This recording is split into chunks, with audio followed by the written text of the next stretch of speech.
चाहे मुंह के छाले में, चाहे ओठ में, चाहे जीभ में, कहीं पे भी छाले पड़े हैं और यह छाले चाहे जितने पुराने हो, चाहे 20 साल पुराना हो, चाहे 40 साल पुराना हो, या आपको बार-बार मुँह में छाले निकल जाते हैं, तो इन छालों से आप छुटकारा पा जाएँगे।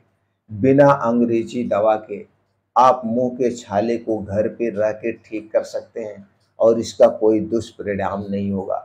तो दोस्तों, आज का वीडियो बहुत ही इम्पोर्टेंट वीडियो है, इसे ध्यान से अंत तक सुनिएगा। सुनने के बाद इस जानकारी को हर चाहने वाले तक, जितने भी आपके मोबाइल में कॉन्टैक्ट नंबर है, सबके पास ज़रूर शेयर करिएगा दोस्तों, जिससे सब लोग दवा खाने से बच जाएं और इसकी हकीकत समझ लें। तो दोस्तों, सबसे पहले हम जान लेते हैं मुंह में छाले आखिर होते क्यों हैं, क्योंकि कारण जानना बहुत ज़रूरी है। जब तक आप कारण नहीं समझेंगे तब तक दोस्तों ये ठीक नहीं होता है। दोस्तों, मुंह में छाला होने के 3 प्रमुख कारण माने जाते हैं। सबसे पहला कारण जो माना जाता है वो हमारे शरीर में पित्त बढ़ जाना। जब शरीर में पित्त बढ़ जाएगा तो आपके मुंह में छाले ज़रूर होते हैं। तो आपको पित्त शांत करना है। पित्त कैसे शांत करेंगे, पहले कारण समझ लेते हैं। दूसरा कारण है जिसका पाचन तंत्र ठीक नहीं होता है, जिसको बराबर कब्ज की शिकायत बनी रहती है, लैट्रिन खुल के साफ नहीं होती है, उन्हें अक्सर मुंह में छाले निकलते रहते हैं और आगे चल करके दोस्तों और कई सारी गंभीर समस्याएं हो सकती हैं। तीसरा कारण जो माना जाता है आज के समय में, ये भी बहुत ही महत्वपूर्ण है, वो है विटामिन बी 12 की कमी। जब हमारे शरीर में विटामिन बी 12 की कमी होती है, उस कमी के कारण भी हमारा मुंह में छाले निकलते हैं, गालों में दोस्तों, अंदर जीभ में छाले निकलते हैं। तो ये 3 सबसे बड़े कारण हैं। अब इन कारणों को आप समझ चुके, अब ये कारण कैसे हुआ, पित्त कैसे बढ़ा, तो सबसे पहले हम पित्त की बात कर लेते हैं। पित्त को शांत करना है तो जो दोस्तों आपके शरीर में पित्त बढ़ गया, इसे शांत करने का सबसे अच्छा तरीका है कि पित्त को बढ़ाने वाली जो चीज़ें उन्हें खाना आप बंद कर दीजिए। धीरे धीरे आपका शरीर अपने आप उसे नॉर्मल कर लेगा, नहीं तो कुछ दवा के बारे में भी जाने को, उससे भी पित्त शांत हो जाएगा। तो सबसे पहले पित्त को बढ़ाने वाली चीज़ें, पित्त को बढ़ाने वाली जितनी भी चीज़ें वो है दोस्तों, रिफाइन किया गया तेल, चीनी और मैदा। रिफाइन किया गया तेल और चीनी और मैदे से बनी हुई जितनी भी चीज़ें हैं, चाहे वो छोटी चीज़ हो चाहे बड़ी चीज़ हो, चाहे छोटी दुकान पे बनाई गई हो चाहे बहुत बड़ी दुकान पे बनाई गई हो, ये सारी चीज़ें हमारे शरीर के पित्त, कफ और वात तीनों को बढ़ाते हैं। इसलिए चीनी, मैदा, रिफाइन की गई तेलों से बनी हुई चीज़ों को आज से अभी से खाना बंद कर दीजिए। अब आप खाने से पहले उस पैकेट पे देख लीजिए किस किस से चीज़ बनाई गई है, मत खाइए। शॉर्टकट में हम बता देते हैं, जैसे दोस्तों ब्रेड, टोस्ट, चाय, नमकीन, आइसक्रीम, मिठाइयाँ, ये सारी चीज़ें इन्हीं चीज़ों से बनाई जाती है, इसे नहीं खाना है। बाजार की कोई भी तली भुनी चीज़ हमें नहीं लेना है। बाजार की कोई भी तली भुनी चीज़ नहीं लेना है। धूम्रपान, अल्कोहल का सेवन नहीं करना है। ठंडा पेय पदार्थ नहीं लेना है, चाहे फ्रिज का रखा हुआ पानी ही क्यों ना हो। कोल्ड ड्रिंक, सॉफ्ट ड्रिंक कुछ भी नहीं लेना है। ये सारी चीज़ें हमारे शरीर के वात, पित्त, कफ को बढ़ाती है। अब आप समझ लीजिए दूसरी चीज़ हमने क्या बात किया था, जब हमारे शरीर में विटामिन बी 12 की कमी होती है, तो विटामिन बी 12 की कमी को पूरा करने के लिए दोस्तों आज के समय में लगभग लोगों के शरीर में विटामिन बी 12 की कमी होने लगती है, क्योंकि विटामिन बी 12 सबसे ज़्यादा मीट मछली में पाया जाता है। अगर आप शाकाहारी हैं तो स्वाभाविक तौर पे शरीर में इसकी कमियां हो ही जाती है। इसको पूरा करने के लिए हम कुछ चीज़ों का सेवन करेंगे, जैसे विटामिन बी 12 को पूरा करने के लिए दोस्तों ये जो बीन्स होते हैं, बीन्स में सबसे ज़्यादा पाया जाता है और ड्राई फ्रूट्स में, ताज़ी मौसमी सब्जियों में और फलों में पाया जाता है। तो इन चीज़ों को आप अपने डेली रूटीन में भरपूर मात्रा में खाइए तो विटामिन बी 12 की कमी पूरी हो जाएगी। अब बात कर लेते हैं जो हमने कहा कब्ज है, दूसरा जो कारण है कब्ज।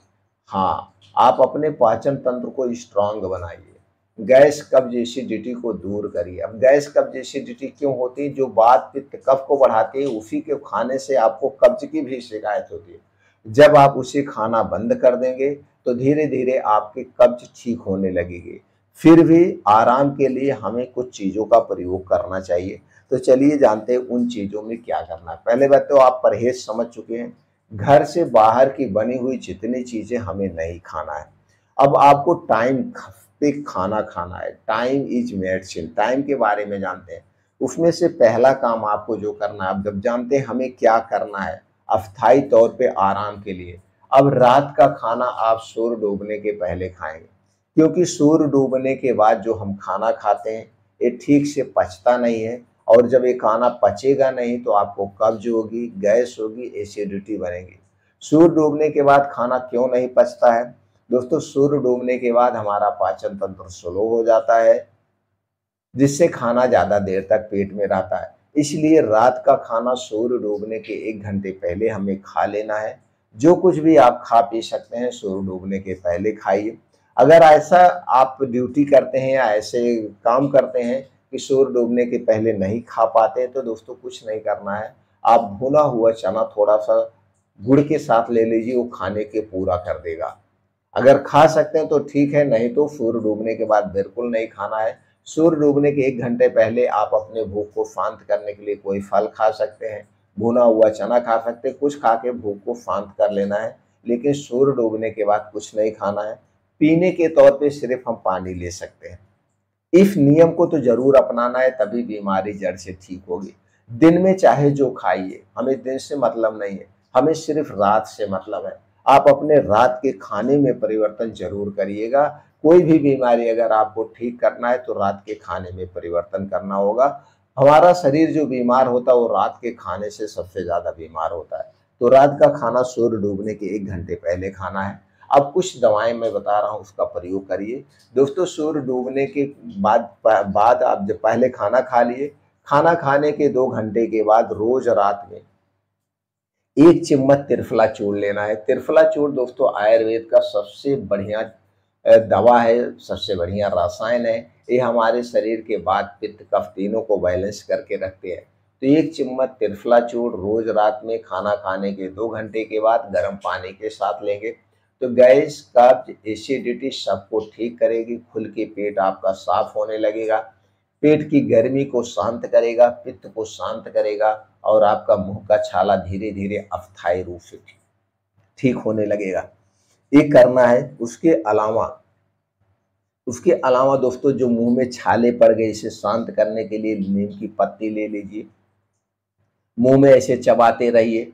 इसके लिए दोस्तों आप हल्दी पानी गर्म करके उबाल करके कुल्ली कर लेंगे, इससे भी आपको आराम मिल जाएगा। जो मुंह में छाला पड़ गया है इस छाले से तुरंत आपको आराम मिल जाएगा। इसके अलावा जो तुलसी की पत्ती होती है उसको भी मुंह में लेके आप चबाते रहिए, मुंह का छाला ठीक हो जाएगा। मेहंदी की पत्ती भी चबाने से मुंह का छाला ठीक हो जाएगा। ये तो मुंह के छाले तुरंत ठीक करने के लिए। बाकी अस्थायी तौर पे जब आप खाने पीने में बदलाव करेंगे, विटामिन B12 को पूरा करने वाली चीज़ें खाएंगे, हरी साग सब्जियाँ खाएंगे, फल खाएंगे, अस्थायी रूप से गैस कब्ज एसिडिटी दूर हो जाएगी। तो रात में त्रिफला चूर्ण लेना है, मेन दवा ये आपकी है। रोज रात में 1 चम्मच त्रिफला चूर्ण लेना है। कितने दिन तक लेना है? दिन की बात मत करिए, जब आपका पेट साफ होने लगे, खुल के लैट्रिन साफ होने लगे, गैस एसिडिटी दूर हो जाए, भूख लगने लगे, मुंह के छाले ठीक हो जाए 10 दिन 15 दिन 20 दिन में, तब आप बंद कर दीजिए। उसके बाद खाने पीने में थोड़े दिन तक और परहेज करेंगे तो पूर्ण रूप से सब कुछ अस्थायी रूप से ठीक हो जाएगा।